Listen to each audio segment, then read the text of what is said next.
We are only 2 weeks away from the South Carolina Republican primary, and the latest CBS poll has President Trump leading Nikki Haley by 35% in her home state.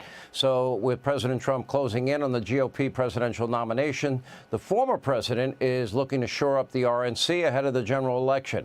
Now, yesterday, the president endorsed North Carolina GOP chair, a guy by the name of Michael Whatley, to replace Ronna McDaniel for RNC chair, along with his daughter-in-law, Lara Trump, for co-chair. Laura joins us now. She's the host of the Right View podcast, which I don't know how you're going to pull it all off, but it's great to have you back, Laura. Thank you.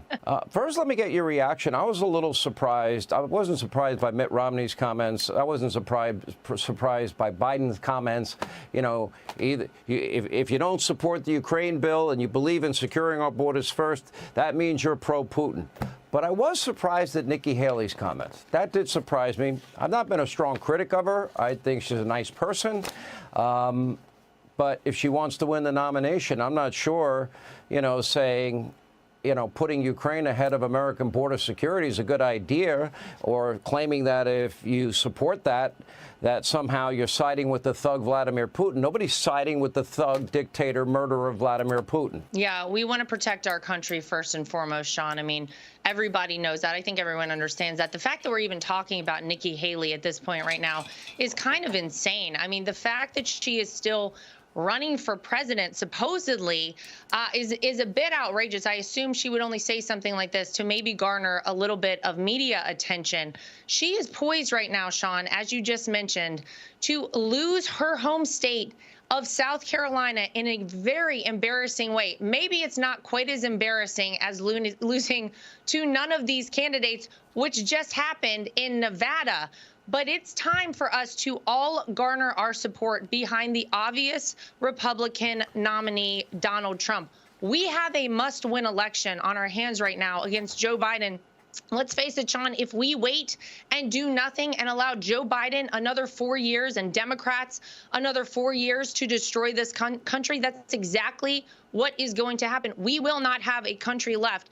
Why Nikki Haley is still in this and why she says things that are so ridiculous and outrageous, I wish I could tell you, but it makes absolutely no sense, Sean. So here's what I see that the Republican National Committee is finally beginning to get right, and there's one part of the puzzle that's missing.